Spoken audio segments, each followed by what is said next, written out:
Becca Freeland is a recognizable name in the Facebook groups, generously volunteering her time as a Lycos local rep. She has a broad knowledge base on crab care and is passionate about improving the lives and well-being of hermit crabs and their owners. In 2021, she took up advocacy and outreach as a Lycos local rep. She and her husband Jared committed to displaying the Lycos advocacy book at several reptiles expos in her home state of Georgia. Please welcome Becca Freeland.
Hi everybody and welcome to CrabCon. I hope you're having a great weekend. Let me begin by saying thank you to Rita Clemens of Lycos for that adorable intro video. I just had to share it with you all. My name is Rebecca Freeland and I want to talk to you about hermit crab aggression, some of the most likely causes of this aggression, and what you can do about it.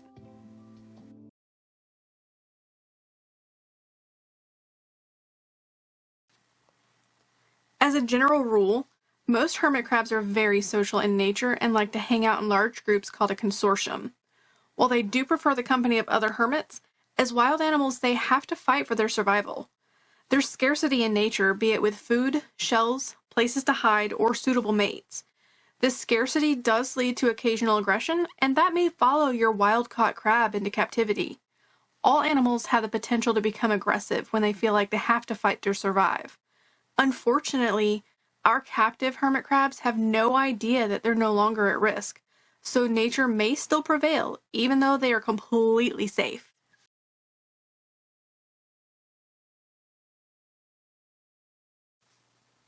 First, let's talk about what aggression looks like. Some behaviors, like guarding, can look aggressive, but upon further examination, actually are not. As you can see in this video shared by Darcy Madston of Crab Central Station, guarding typically involves a male hermit crab lightly rocking or pinning a female against the ground or another surface. Then he will fend off any other would-be suitors by waving his large claw around and shoving anyone nearby away. Typically, this does not progress into aggression because there's no attempt at pinching, pulling another crab out of its shell, or causing any lasting harm. He's merely trying to tell all the other hermit crabs that this female belongs to him.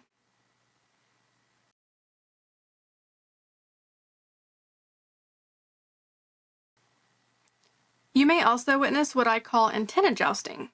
This is how hermit crabs communicate with each other. You'll see them feverishly waving their antennas back and forth at each other. Antenna waving can be a way to say hello or a way to establish pecking order. You saw this behavior in the intro video, but here's another example in this video shared by Amanda Lawrence.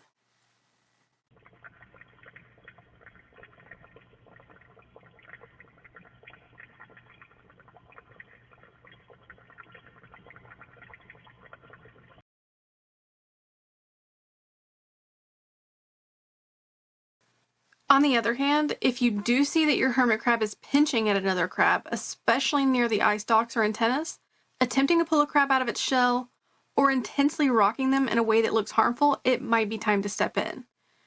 If you hear your crabs chirping, it's probably an indication that there's something going on. Here's an example of what chirping sounds like in this video clip provided by Evie Mahalik of Hermit Harbor.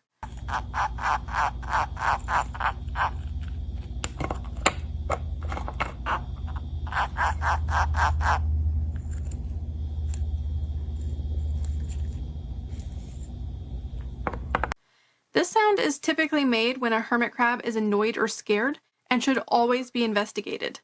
In this case, this little gentleman was being moved from his previous tank to an upgraded tank and was very unhappy with being picked up.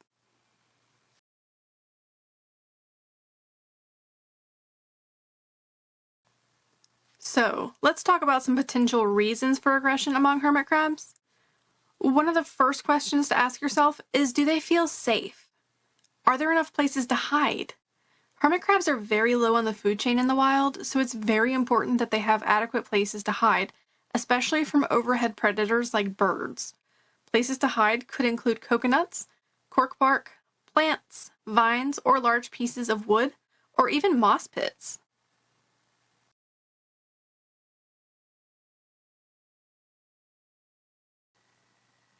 Also, is there temperature and humidity in a safe range?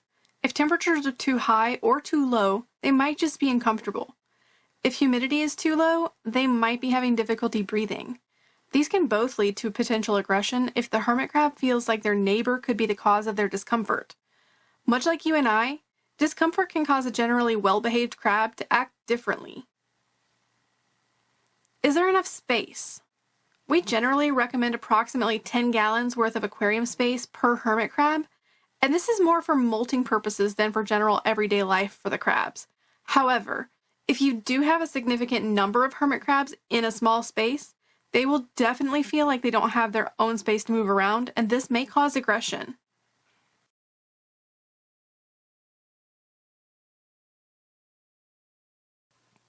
The next question to ask yourself is, what are they being fed? Is there enough food at any given time that everyone gets to eat their fill? Is there enough protein? Hermit crabs require about 50% of their diet to be protein each day, so a lack of protein can be a major cause of aggression.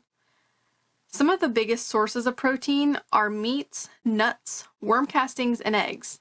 I personally like to make sure that I have a separate bowl in my tank for nothing but protein. That way, no matter what's in their food mix for the day, there's always enough protein to go around. Also, one other thing to be aware of is maybe you have a bull hog. I know that in my tank, I have one of those. My big boy Hulk likes to sit in the food bowl and cover the entire thing with his shell. Then when his tank mates come up and try to share the bowl, he shoves them away. I noticed this pretty early on after I added him to my crew, so I mitigated the problem by simply adding more food bowls. Now if he takes up one entire bowl, there are more available for the other crabs that are much better at sharing with each other.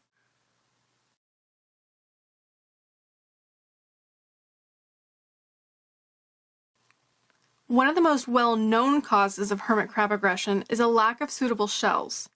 A shell to a hermit crab is literally the difference between life and death. Because of this, they're extremely careful not to lose the one they have. A hermit crab would rather be ripped limb from limb than to lose its shell. And a crab who wants a shell that another crab is already occupying may be more than willing to forcibly remove him. Typically, we recommend an average of 3 to 5 appropriately sized and shaped shells per hermit crab in your tank. This video, provided by Tiffany Bohr of Hermes Delights, shows approximately what a shell jacking might look like, though fortunately this incident had a happy ending for everyone involved.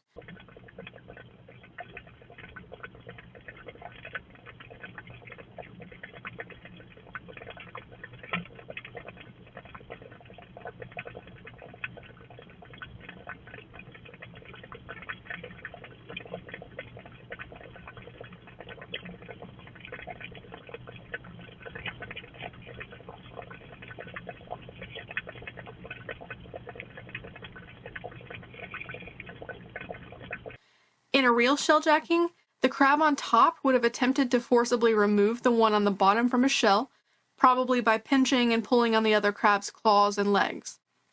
The bottom crab may have responded by dropping as many of those claws or legs as necessary in order to keep his home.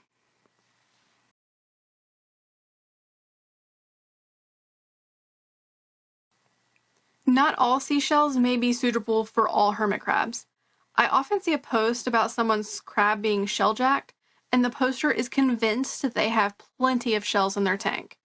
Then, upon further inspection, they do have quite a few shells available, but for whatever reason, their hermit crabs don't feel like they're ideal. Maybe they're too big, too small, or just not a preferred style of shell.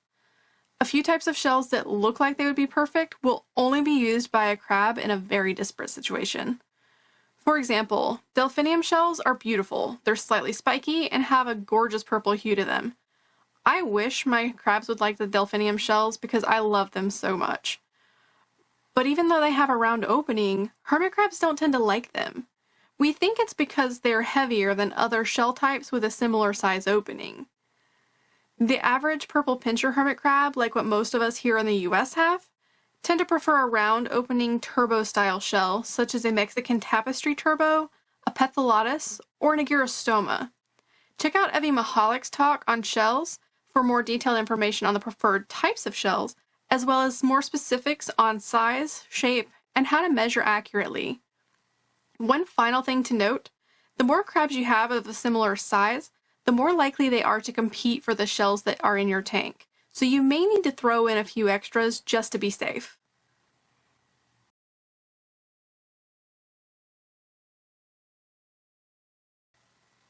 And last but not least, when attempting to determine the cause of aggression, look at your tank and find out what they have available to enrich their lives. This includes things to climb on, places to forage, places to burrow, and places to play. Do you have a hamster wheel or a saucer? I know my hermit crabs love the hamster saucer, and I will often see anywhere from 3 to 5 hermit crabs on a single wheel. They will jockey back and forth across the wheel and keep going for hours. Check out this video of some of my crabs just enjoying their night.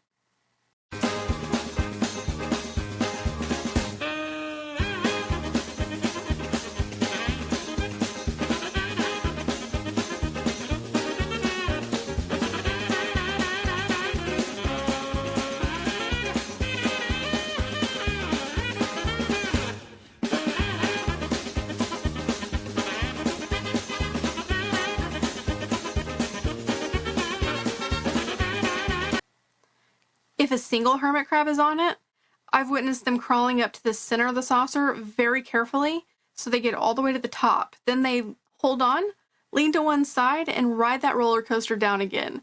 It is absolutely adorable and so hilarious. Check it out.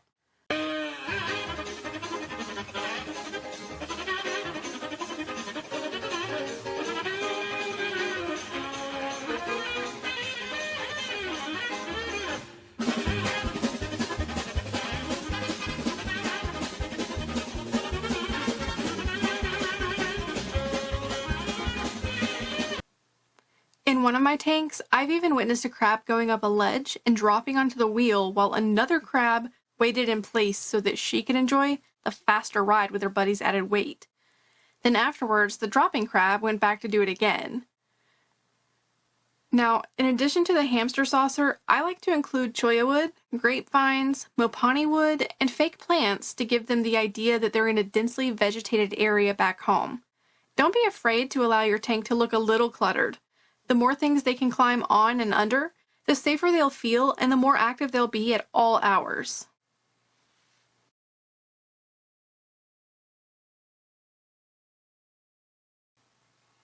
The summary is this. If the temperature and humidity are right, then they feel comfortable and at home. If there's enough overall space and plenty of places to hide, they don't feel like they're cooped up and they're not fighting for the best places to sleep. If they have plenty of food, particularly protein, and clean water, then they won't feel the need to supplement their diet with a tank mate. If they have enough shells in a size and shape that they approve of, they're less likely to feel the need to steal someone else's. And if they have enough enrichment, then there are tons of better things to do all day rather than fight. I know this doesn't cover every possible instance of hermit crab aggression, but I do hope that it can help you troubleshoot if you ever discover aggression in your own crab habitat. Thank you so much for joining me today, and I hope you have a happy CrabCon!